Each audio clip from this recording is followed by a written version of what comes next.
जीवमजीवं तत्त्वं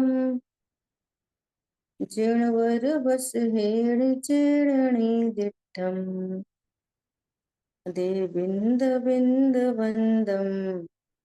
वन्दे तं सौवदा शिरसा। द्रव्य संग्रह जी ग्रंथ। कल से हमारी क्लास शुरू हुई है वापस 10 दिनों के 12 दिनों के ऑफ होने के बाद। तो कल अपन ने तीसरे अधिकार का रिवीजन किया। तो 44 गाथा तक अपन ने देख लिया था। सम्यक दर्शन मोक्ष मार्ग की बात हुई, सम्यक दर्शन सम्यक ज्ञान की बात हुई, दर्शन उपयोग की बात हुई। अब 45 गाथा में कह रहे हैं कि अशुभ कार्य की निवृत्ति और शुभ कार्य में प्रवृत्ति, उसे व्यवहार से चारित्र जानो। ये निश्चय चारित्र नहीं है, ये व्यवहार चारित्र है। और व्यवहार चारित्र भी किसको कहना, कि जहां अशुभ से 5 पापों की निवृत्ति हो और शुभ कार्य में प्रवृत्ति हो, वो व्यवहार चारित्र है ना। इसमें देखो चौथे 5वें गुण स्थान की बहुत सुंदर परिभाषा दी है टीका में, एक बार देखते हैं। इसी सराग चारित्र के एक देश अवयव रूप देश चारित्र का प्रथम कथन करते हैं। वह इस प्रकार है। मिथ्यात्वादी 7 प्रकृतियों के उपशम क्षयोपशम अथवा क्षय होने पर, ये कर्णान युग से बात बता दी। तो चौथा गुण स्थान प्रकट होता है तो इन 7 प्रकृतियों के उपशम क्षयोपशम या क्षय होने पर होता है। तो इन 7 प्रकृतियों को कहो सादी मिथ्या दृष्टि की तरफ से, और अनादि मिथ्या दृष्टि की तरफ से कहेंगे तो 5 प्रकृति। ये कंसेप्ट तो सबको पता ही होगा कि अनादि मिथ्या दृष्टि के पास मिथ्यात्व की एक ही प्रकृति, तो एक मिथ्यात्व और 4 अनंतानुबंधी, ऐसे 5 प्रकृतियों के उपशम से सम्यक तो होता है, औपशमिक सम्यक तो प्रकट होता है। तब मिथ्यात्व के 3 टुकड़े हो जाते हैं, है ना।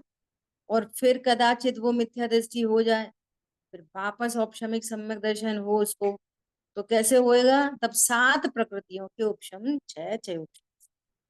ठीक है, ऐसे तीन तीन दर्शन मुख्य और 4 अनंतानुबंधी क्रोध मान माया। ठीक है, ये कर्णान योग की तरफ से चौथा गुण स्थान। और अध्यात्म भाषा से निज शुद्धात्माभिमुख परिणाम होने पर शुद्धात्म भावना से उत्पन्न निर्विकार वास्तविक सुखामृत को उपादेय करके संसार शरीर और भोगों में जो हे बुद्धि युक्त सम्यक दर्शन से शुद्ध है, वह चतुर्थ गुण स्थान वर्ती व्रत रहित दार्शनिक कहलाता है। चौथा गुण स्थान, चौथा गुण स्थान वर्ती कैसा है, व्रत रहित है, सो अविरति है। तो अविरति होने पर भी वो कैसा है, कि निज शुद्धात्मा विमुख परिणाम है। मैं आत्मा हूं ऐसा ज्ञान विश्वास है ना। और इस ज्ञान विश्वास पूर्वक उसको सुखामृत का वेदन होता है। यही वास्तव में आनंद है, यही वास्तव में सुख है, ऐसा। और ऐसा जानकर संसार शरीर और भोगों में हे बुद्धि वर्तती है जिसको, वो ये तो सुख रूप नहीं, ये तो सुख के कारण ही नहीं। सुख तो मुझे स्वभाव के आशय से प्रकट हुआ है और व्रत रहित है, ऐसा। इसको क्या बोलते हैं, स्वरूपाचरण चारित्र, सम्यक्त्वाचरण चारित्र। ठीक है, ऐसा चौथा गुण स्थान वर्ती। अब क्या कह रहे हैं, जो अगली कषाय है अप्रत्याख्यान कषाय, है ना, द्वितीय कषाय का, इसका क्षयोपशम होने पर पंचम गुण स्थान वर्ती होता है। पंचम गुण स्थानवर्ती कैसा होता है कि 5 स्थावर के की हिंसा से तो विरक्त नहीं है, परंतु यथाशक्ति त्रस के वध से निवृत्त होता है, वो पंचम गुण स्थानवर्ती श्रावक कहलाता है। अब इस श्रावक को वीतरागता के अंश बढ़ते चले जाते हैं। इस श्रावक को वीतरागता के अंश बढ़ते चले जाते हैं। देखो ऐसे ही बोलना पड़ेगा, श्रावक है कौन? जीव। ये ही है, व्यवहार ने से निरूपण करना पड़ता है। उसको बोलेंगे चौथा गुण स्थानवर्ती जीव, अविरति सम्यक दृष्टि जीव, इनको क्या बोलेंगे? पंचम गुण स्थानवर्ती श्रावक। है कौन वास्तव में? जीव है, और उसकी पर्यायों की ऐसी स्थिति है, तो उस अपेक्षा से उसको अविरति सम्यक दृष्टि और श्रावक कहते हैं। असमान जाति द्रव्य पर्याय तो शरीर तो अत्यंत भिन्न है ना, तो शरीर सापेक्ष भी कथन करते हैं, ये कथन पद्धति है ना। और वस्तु स्वरूप को यथार्थ समझना चाहिए। तो जो श्रावक है उसके वीतरागता के अंश बढ़ते चले जाते हैं। पंचम गुण स्थान में गुण स्थान 5वां ही बना रहता है, और वीतरागता के अंश बढ़ते चले जाते हैं। समझ आई बात? तो वीतरागता के अंश बढ़ते हैं तो उनको 11 प्रकार की प्रतिमाएं होती हैं, है ना। उसकी अपन ने डिटेल में चर्चा की। अब देखो क्या कह रहे हैं, गाथा नंबर 46। अब उसी व्यवहार चारित्र से साध्य निश्चय चारित्र का निरूपण करते हैं। निश्चय चारित्र क्या है? संसार के कारणों का नाश करने के लिए ज्ञानी को, अब किसकी बात आ गई? अब चौथा गुण स्थानवर्ती वहां चारित्र की बात कर दी, है ना, श्रावक की बात कर दी। अब किसको कह रहे हैं कि व्यवहार चारित्र से साध्य? साध्य मतलब व्यवहार चारित्र से निश्चय चारित्र होता है कि नहीं? वो पूर्व में एज अ निमित्त होता है, सहचारी होता है, और बाद में भी होता है, इसलिए उसको क्या बोलते हैं? साध्य। ठीक है। तो अब यहाँ पर कह रहे हैं कि संसार के कारणों का नाश करने के लिए ज्ञानी, ज्ञानी मतलब वो जीव आत्मा, वो ज्ञान ऐसा बाह्य और अंतरंग क्रियाओं का निरोध है। श्री जिनेन्द्र द्वारा कथित वह परम सम्यक चारित्र है। देखो परम सम्यक चारित्र क्या है? ये मुनिराज की मुख्यता से बात करते हैं। तो क्या बोलते हैं कि उनको अंतरंग और बहिरंग क्रियाओं का निरोध हुआ है। ये क्या होती है अंतरंग बहिरंग क्रिया? बाह्य क्रिया कौन सी है? ये जो मेरे द्रव्य गुण पर्याय से भी बाहर है, क्या? वचन और काया की चेष्टा नहीं हो रही। इसकी अब ना कोई वचन की क्रिया है और ना कोई काया से कोई क्रिया है, तो ये तो हो गई बाह्य क्रिया। वो अंतरंग में मन में कोई विकल्प नहीं है, मन में भी अंतरंग में कोई विकल्प नहीं है। वस्तु विचार ध्यावत है मन पावे विश्राम। तो जहाँ मन विश्राम को पा गया तो बाहर में काय की स्थिर हो गई, काय की स्थिरता, और फिर वहां पर वचन व्यवहार भी कुछ नहीं है, वचन भी कुछ नहीं है। तो कह रहे हैं इसको सम्यक चारित्र कहते हैं, अर्थात परिणति स्वभाव में स्थिर होने पर अंतरंग और बहिरंग क्रियाएं नहीं होती। न मन में कोई विकल्प है, न काया से कोई चेष्टा है, और ना ही कोई वचन की क्रिया है। अरे बात समझ में? ऐसा। तो इस तरह से यहाँ पर निश्चय चारित्र की बात हुई। देखो टीका का पहले 2-4 लाइनें बहुत अच्छी हैं। वह परम उपेक्षा लक्षण युक्त निर्विकार स्वसंवेदन रूप शुद्धोपयोग का अविनाभूत परम सम्यक चारित्र जानना। वह क्या है? निष्क्रिय नित्य निरंजन विशुद्ध ज्ञान दर्शन स्वभावी निजात्मा से प्रतिपक्ष भूत। मन वचन काय की क्रिया कैसी है? ओपोजिट टू शुद्धात्मा, शुद्धात्मा के प्रतिपक्ष है, ओपोजिट है। तो वो जो अपोजिट क्रियाएं हैं वे रुक गई। बाय बाय में वचन और काय के शुभाशुभ व्यापार रूप और अंतरंग में मन के शुभाशुभ विकल्प रूप उसका निरोध अर्थात त्याग, वह परम सम्यक चारित्र। समझ में आई बात है? देखो क्या कह रहे हैं, काया और वचन को भी कह रहे हैं शुभाशुभ व्यापार से रहे। तो काया में भी शुभ शुभ अशुभ भाव होते और वचन में भी शुभाशुभ होते क्या? और समझ में आ रहा है? हाँ जी। मन में जो विकल्प हैं, चारित्र की परिणति के जो विकल्प हैं वे हैं शुभाशुभ।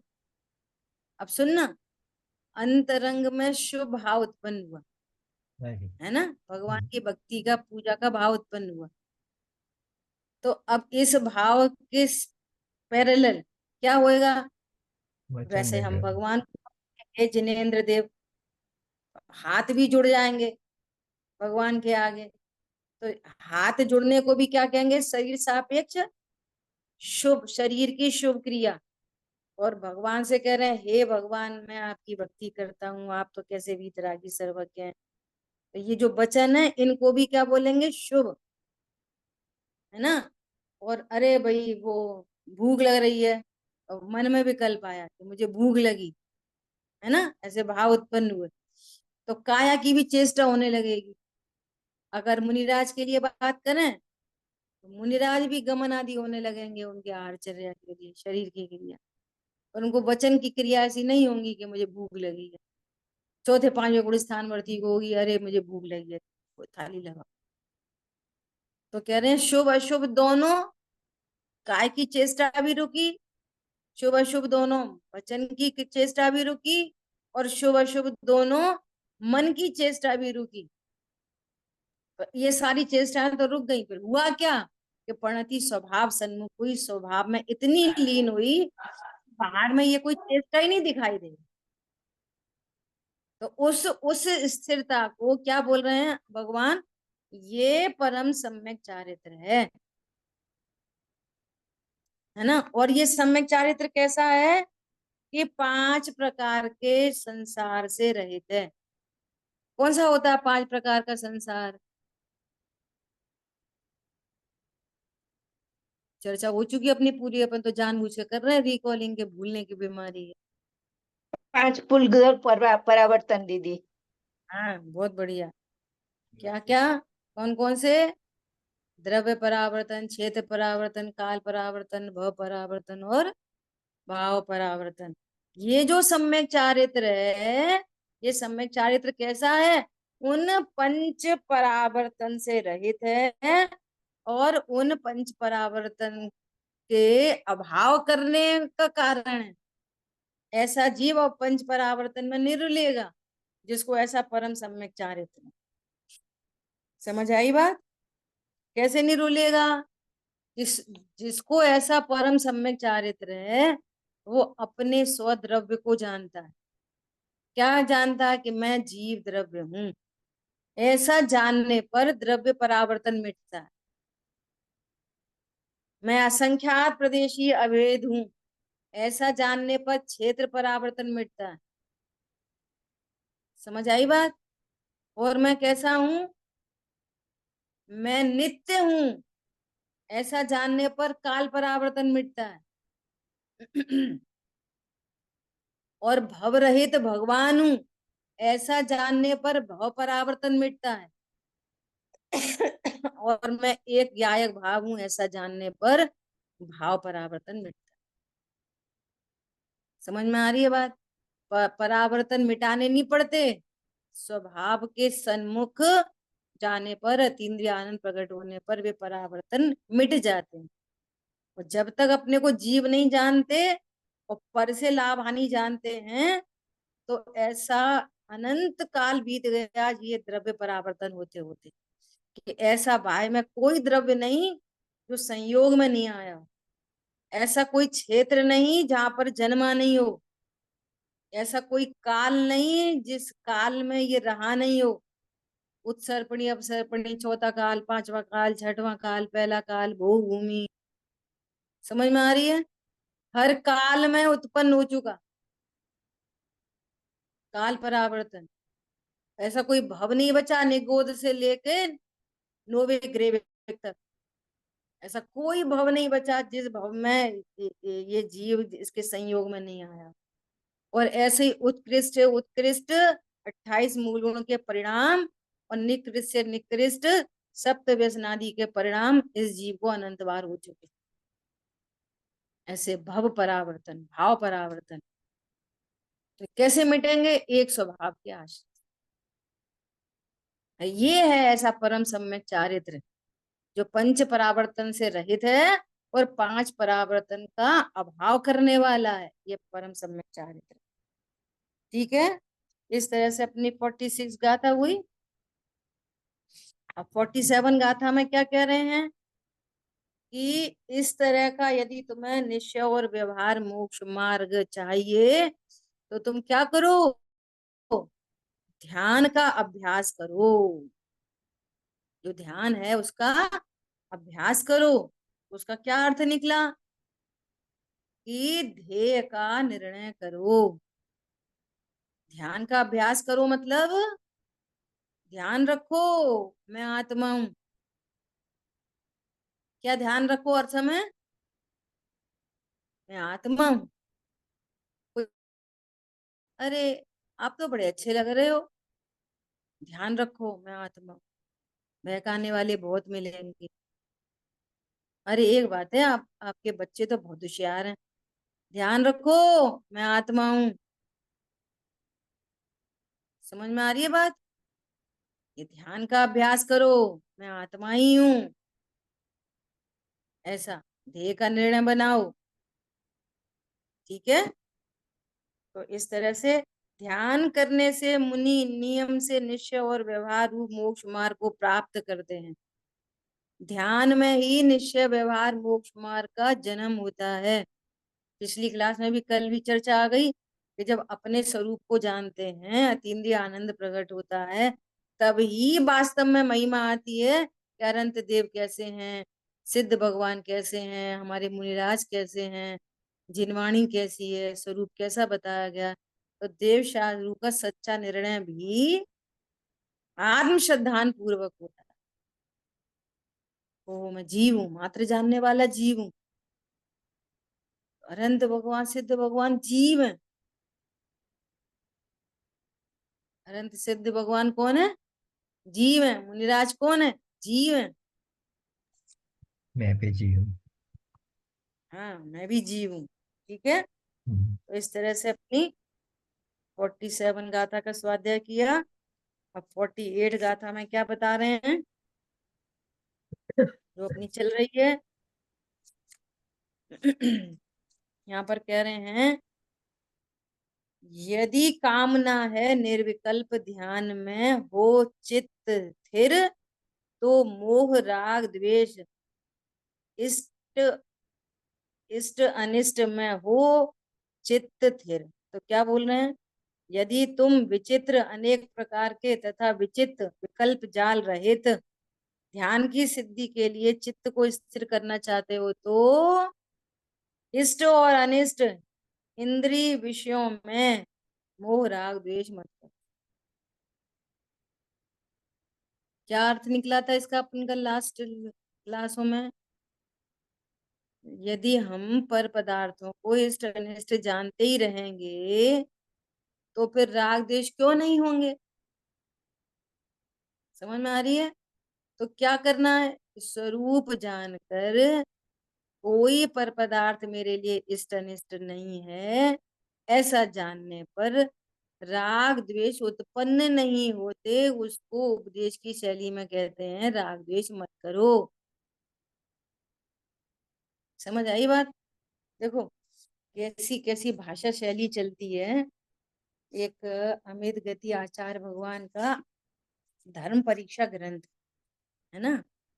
अब ये सोनागिर जी में ये ग्रंथ मिला तो वहां मैं स्वाध्याय कर रही थी इसका। देखो कैसी भाषा कैसी लिखी रहती है पता है। ऐसी ऐसी भाषा है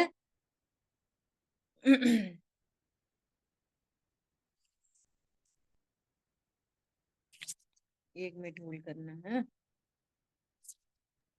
क्या सीधा नाम बोला सीधा दीदी? दीदी नाम क्या था? धर्म परीक्षा, धर्म परीक्षा, है ना। देखो क्या कह रहे हैं,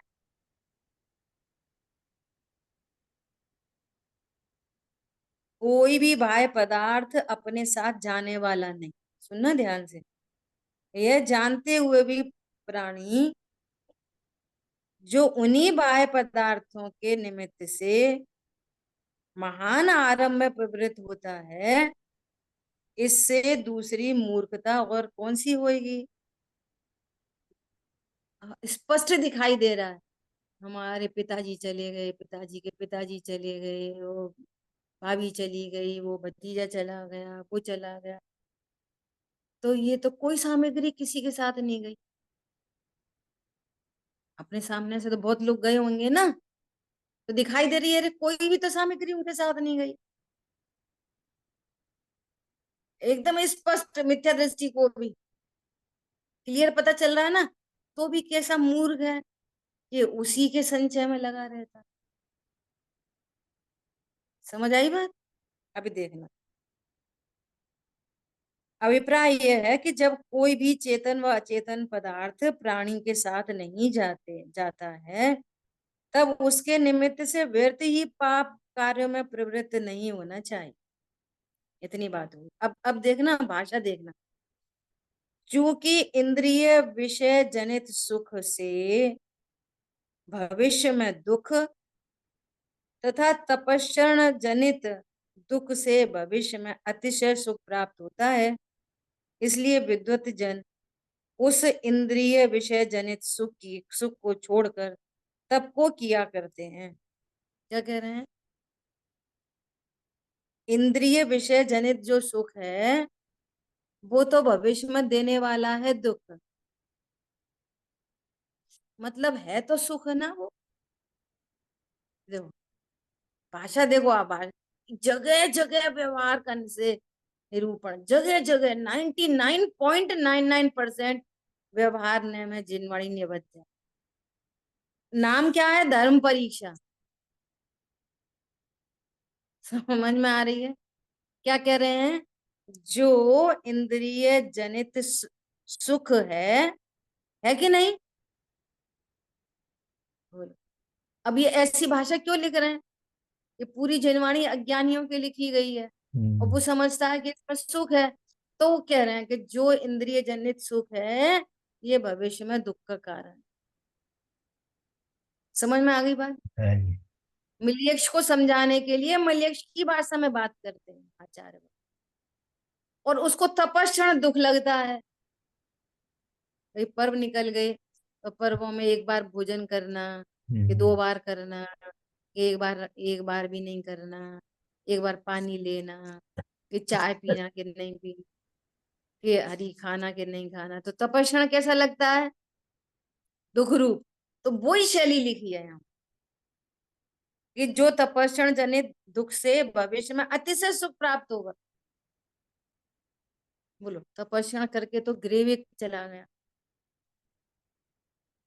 पर्पस क्या है इन दोनों बातों को बताने के लिए, कि जो तत्व ज्ञान करता है, तत्व ज्ञान पूर्वक जिसको राग मिटता है, राग मिटाता नहीं है, राग मिटता है, और राग मिटने पर बाहर में भी वो पर पदार्थ के त्याग आदि होते हैं, जिसको जिसको तपस्या कहा जाता है, व्यवहार से तपस्या कहा जाता है, उधर के एंगल से बात कर,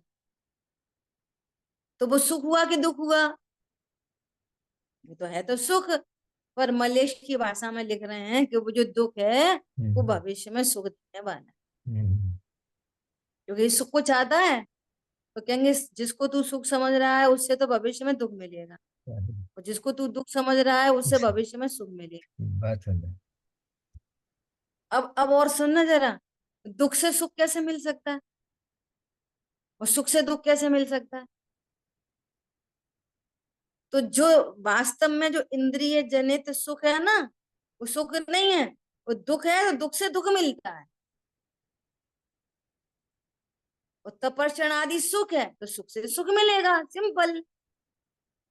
और चर्चा किधर से करेंगे, कि ये इसको दुख समझ रहा है, तो कहना ये वाले दुख से तो तुझे सुख मिलेगा। वो है सुख, तो सुख से सुख मिलेगा। और इंद्रिय के विषय भोग को सुख समझ रहा है, तो कह रहे हैं इस सुख से तुझे दुख मिलेगा। सुख से दुख कैसे मिलेगा? ये दुख है, दुख से दुख मिलेगा। समझ में आ रही है? ऐसे पानी छान के पीते ना जैनी, तो जैनवाणी छान छान के पढ़नी पड़े।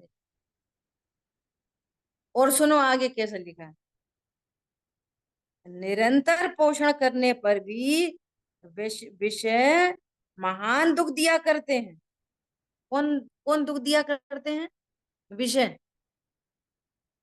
विषय भोग दुख देते हैं। राग राग बंद तो है। अचेतन है, पुद्गल है, वे का दुख देंगे? तो इसके डायरेक्ट विषय की बात करेंगे। समझ में आ रही है? डायरेक्ट यही लिखा मिलेगा आपको।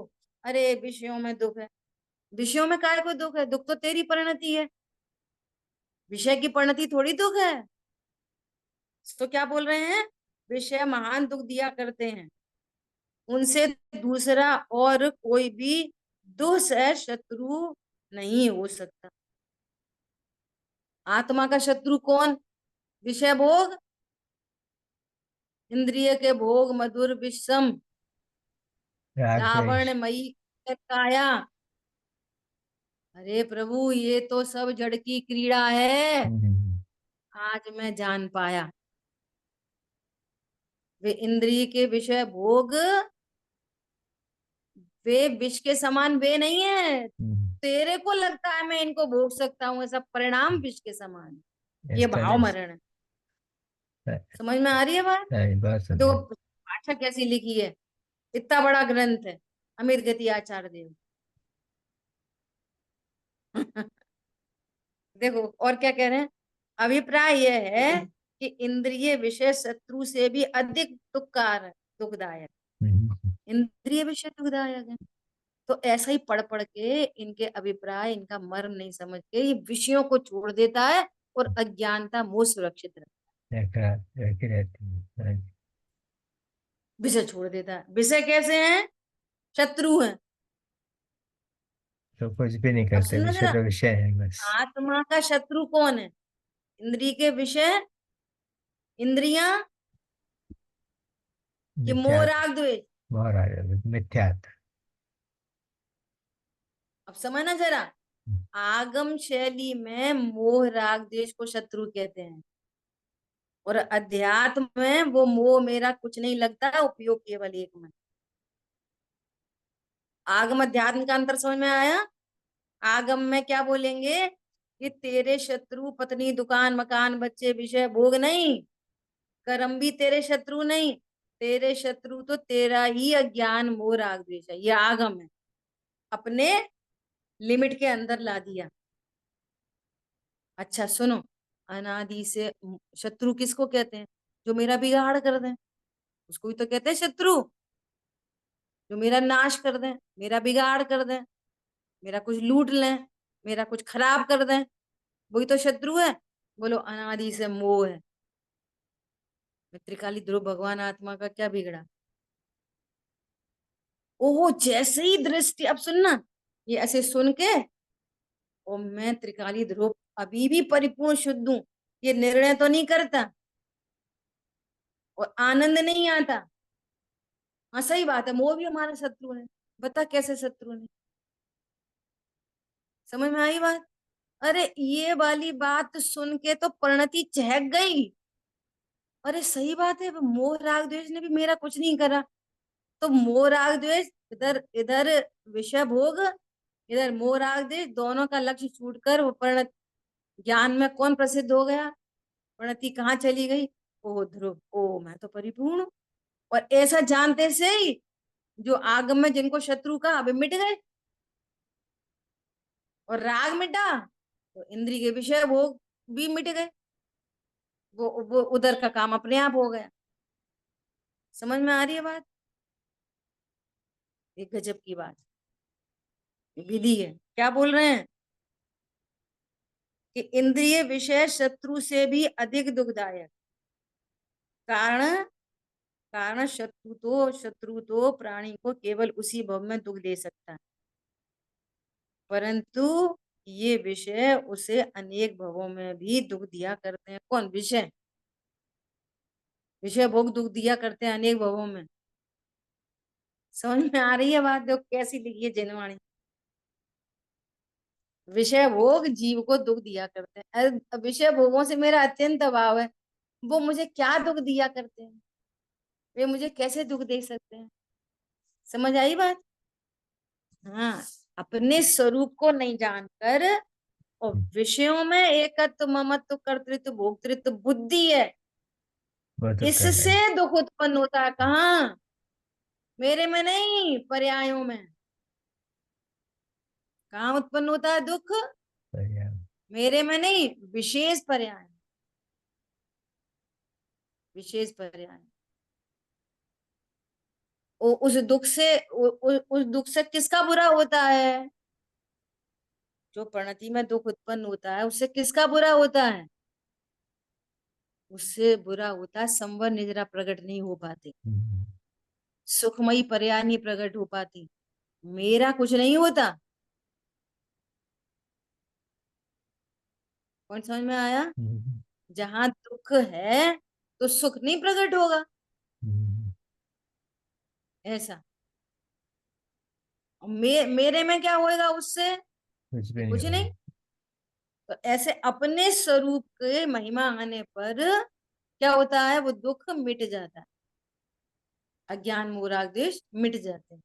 और चर्चा कहाँ से करेंगे? कि तू विषयों को मत भोग। कहाँ से चर्चा करेंगे? तू इन विषयों को मत भोग, ये तेरे शत्रु हैं। ये क्या रोक है? तेरे सकता नहीं। शत्रु। तो वो कहता है हाँ सही बात। ठीक है। इसलिए बहुत विवेक चाहिए। हाँ जी। जिनवाणी कैसे पढ़ी जाए उसके लिए भी बहुत विवेक चाहिए। ठीक है। हाँ जी, बात समझी। देखो अभी 48 गाथा जो अपनी चल रही थी। सो अब यहाँ पर क्या कह रहे हैं कि यदि तुम ध्यान करना चाहते हो तो इन चित्र विचित्र ध्यान का अभाव करो, स्वभाव में स्थिर रहो।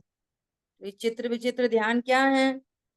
तो फिर वहां पर 4 प्रकार के ध्यान की चर्चा चाहिए। किस किस की? आर्त ध्यान, रौद्र ध्यान, धर्म ध्यान और शुक्र शुक्ल ध्यान। ध्यान। इसकी अपन ने डिटेल में चर्चा कर ली थी, हम्म, है ना।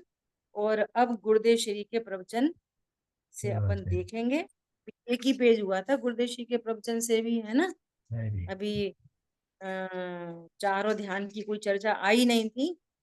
तो अब अपन देखते हैं, यहाँ से पेज नंबर है 33, हमारी बुक में 334, आपके में 344 होएगा, है ना। हाँ, दीदी वो संशय मोह उसका लेना है थोड़ा, विभ्रम विमोह का। अच्छा देखो, संशय क्या है? संशय, संशय मतलब जो शंका। ज्ञान बुद्धि को स्पर्श करता है वो संशय है। ठीक है। ये क्या है? ये सीप है कि चांदी है? चांदी है कि सीप है, ऐसा एग्जाम्पल दिया है आगम में, है ना। तो उसको क्या बोलते हैं? संशय। जो दो को निर्णय नहीं कर पा रहा तो वो है संशय। और दूसरा क्या है? विपर्य, मतलब ओपोजिट। वो थी तो चांदी और ये क्या कह रहा? नहीं, ये तो सीप ही है। आत्मा से लगाओ, मैं आत्मा हूं कि शरीर हूं? ये संशय। कोई निर्णीत निर्णय नहीं है, उसको निर्णीत ज्ञान नहीं है, तो ये हो गया संशय। ठीक है। मैं शरीर की क्रिया मैं करता हूँ कि शरीर की क्रिया स्वतः होती है? मैं शरीर का करता हूँ कि भोगता हूँ? ये शुभाशुभ राग मैं करता हूँ कि कौन जीव में होते हैं कि पुद्गल कराता है, कर्म कराता है, ऐसा। ठीक है, ये हो गया संशय। संशय है। अब मैं हूं तो जीव, मैं हूं तो जीव, और क्या समझ रहा है? नहीं नहीं, मैं तो शरीर ही हूँ। हाँ जी। और एकदम निशंक निर्णय, जिसको निशंकतया प्रवर्तिता है। कैसा निशंकतया प्रवर्ता है? मैं तो शरीर ही हूँ, मैं तो पत्नी बच्चे दुकान मकान वाला ही हूँ। आत्मा, आत्मा से क्या होता है? रोटी आत्मा से आती है क्या? समझ में आ रही है? हाँ जी, बच्चों को कौन पालता है? हम ही पालते हैं बच्चों को, हम ही तो घर का देख रेख करते हैं। हाँ जी, ये एकदम ऑपोजिट है ना। इसको क्या बोलते हैं? विपर्य। वो पहले विपरीत। आपने जो शब्द किया उसका नाम है विमोह। विपर्य और विमोह, ठीक है। हाँ। मोह, ये मोह, विमोह। और तीसरा नाम आता है अनध्यवसाय। अनध्यवसाय मतलब वो कुछ निर्णय करना भी नहीं चाहता। अब होगा कुछ, अपन को क्या करना, अपन तो पूजा पाठ करते हैं, रात में खाते नहीं, है ना, और जिमी गन्नी खाते, दया दान रखते हैं। अब धर्म हो जाएगा, तब होगा, तब हो जाएगा।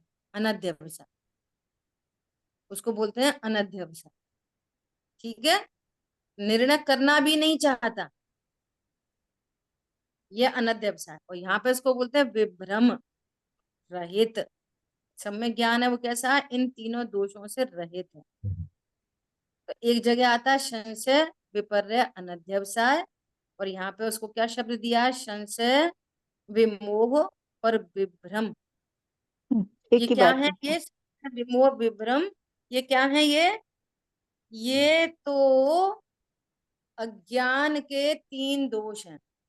ये अज्ञान में ये तीन दोष पाए जाते हैं। और जहां बराबर। सम्यक ज्ञान होता है, लक्षण के माध्यम से लक्ष्य प्रसिद्ध होता है, उस ज्ञान में ये तीनों दोष नहीं होते।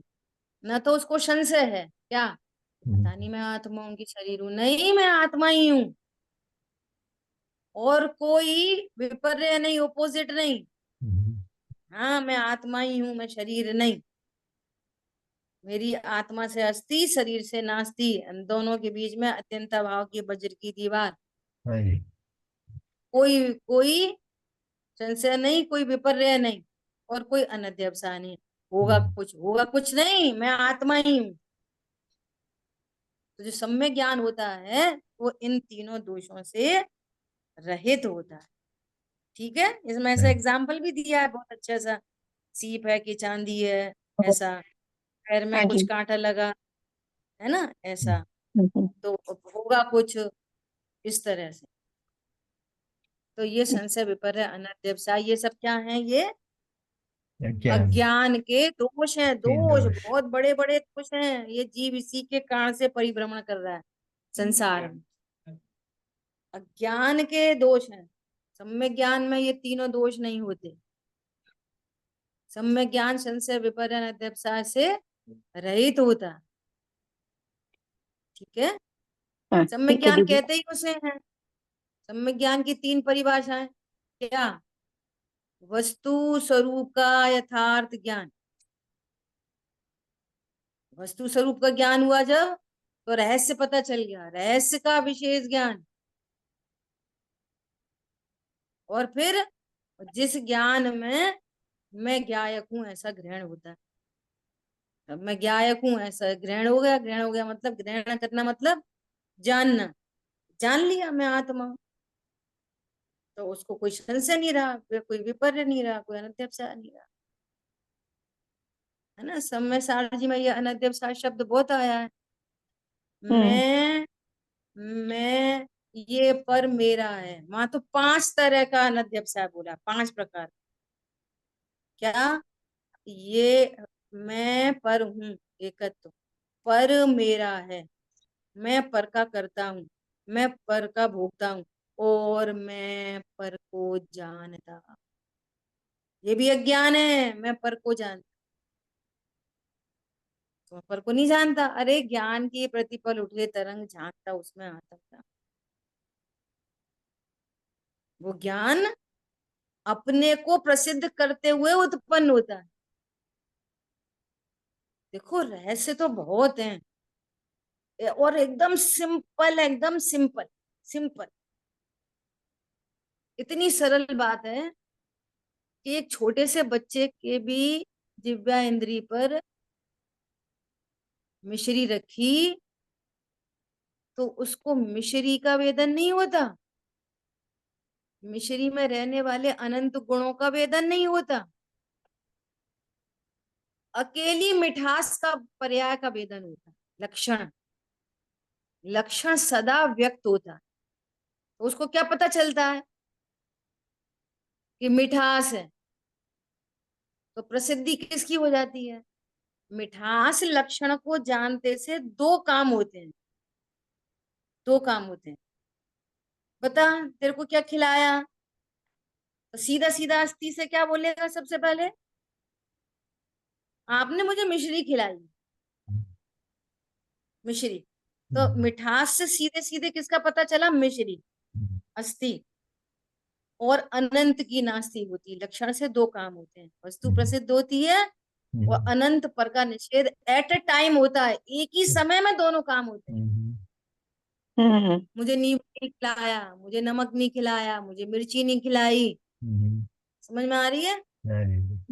अनंत की नास्ति एक ही समय में दोनों काम होते हैं, लक्षण से लक्ष्य प्रसिद्ध होता है और उसी समय अनंत पर की नास्ति सेम टाइम हो जाती है, एक ही समय दोनों काम। संशय नहीं रहता फिर कुछ भी नहीं, खिलाई तो आपने चीनी है पर नमक भी होगा, खट्टा भी हो सकता है, तीखा भी हो सकता है, नहीं ये मिश्री ही है, यहाँ कोई नमक, कोई खारापन, कोई खट्टापन है ही नहीं। ऐसा मैं द्रव्य कर्म भाव कर्म नो कर्म से शून्य परमात्मा ज्ञान से ज्ञायक प्रसिद्ध हो गया, नंबर एक, और द्रव्य कर्म भाव कर्म नो कर्म की नास्ती हो गई छुट्टी। एक ही समय। इतना बड़ा काम हुआ लक्षण से लक्ष्य प्रसिद्ध होना, बस हो रहा है। सीधे सीधे द्रव्य भाव नो कर्म की छुट्टी। हरी बात ख्याल में, ये कोई बहुत टेक्निकल बात नहीं है, ये काम रोज करते हैं, रोज रोज। छोटा सा बच्चा भी इसी प्रोसेस से गुजरता है। आप सोचो, क्या बोलते हो आप? भजिए बोलते हो, पकोड़े बोलते, क्या बोलते? भजिया। बेसन से बनाते हैं भजिया, ठीक है। अब सोचो भजिया में कितनी सारी चीजें हैं, तेल है, बेसन है, नमक है, अजवाइन है, मिर्ची है, फिर जिसका बनाया आपने, केले का बनाया, तोरई खीरे का बनाया, है ना, मिर्ची का बनाया, वो 6 चीजें हो गई। अरे बहुत ये दृष्टांत तो सरल है, इसमें भाव बहुत भरे। क्या भाव बहुत भरे हैं? एक ही पॉइंट पे पूरी की पूरी 6 चीजें हैं, एक ही पॉइंट पे, लेकिन बिना किसी को हटाए मिलाए, कुछ भी करे बिना, है ना। अभी वो छोटे बच्चे को पूछो, अरे मैं भूल गई, पता नहीं मैंने नमक डाला कि नहीं डाला, बताना जरा नमक डाला कि नहीं डाला। इतनी सारी मिली हुई चीजों के द्वारा में लक्षण के द्वारा वो किसको सेंट्रलाइज करता है? किसी को हटाता मिलाता नहीं है, अकेले खारेपन को। और खारापन उसे ख्याल में आया तो तुरंत बोलता है कि नमक। क्यों? उसी समय उसको अजवाइन का टेस्ट नहीं आ रहा, उसी समय उसको मिर्ची का टेस्ट नहीं आ रहा होगा, उसी समय बेसन नहीं पता चल रहा होगा। समझ में आ रही है बात? गजब की बात है। अरे मिर्ची है कि नहीं डली? अरे मिर्ची तो बहुत ज्यादा डाल दी। तो सब सारी चीजों को हटाने के बाद अकेली मिर्ची देखनी पड़ती है। कैसी गजब की प्रोसेस है। लक्षण से अनेक मिली हुई वस्तुओं में लक्षण से वस्तु प्रसिद्ध हो जाती है बिना किसी को हटाए मिलाए। इसलिए यहाँ जरूरत नहीं है किसी को हटाने मिलाने की, कम ज्यादा करने की। जानना लक्षण प्रकट है, इस प्रकट लक्षण से देखो, छू के देखो, फीलिंग हो रही ना, फीलिंग, जानना हो रहा है, बस यहाँ मैं आत्मा हूँ, अपना अस्तित्व पता चलता है, अपनी एग्जिस्टेंस। क्या बोला? मेरी सत्ता है। ये अपनी सत्ता पढ़ने लिखने सब करने के बाद ये अपनी सत्ता कहाँ से मानता है? ये है मेरी सत्ता। अब हम जवान है, अब हम बूढ़े हो गए, अब हम टेढ़े हो गए, अब हमें रोग हो गए। अब वो तो देखो स्वाध्याय तो बहुत करते हैं, और अब तो परिणाम भी अच्छे हो गए। पहले ऐसा सोचते थे, अब ऐसा सोचते हैं। गायक लिस्ट में ही नहीं है। और नहीं तो गायक बोल दिया, नहीं हमें तो समझ में आ गई, हम गायक। तो जो बोला जा रहा है उसका ध्यान करो। ध्यान करो मतलब ऐसे आंख बंद करके बैठ जाऊं हूँ गायक हूँ, ये नहीं। निर्णय अनुभव में है। लेके आओ निर्णय। ऐसा।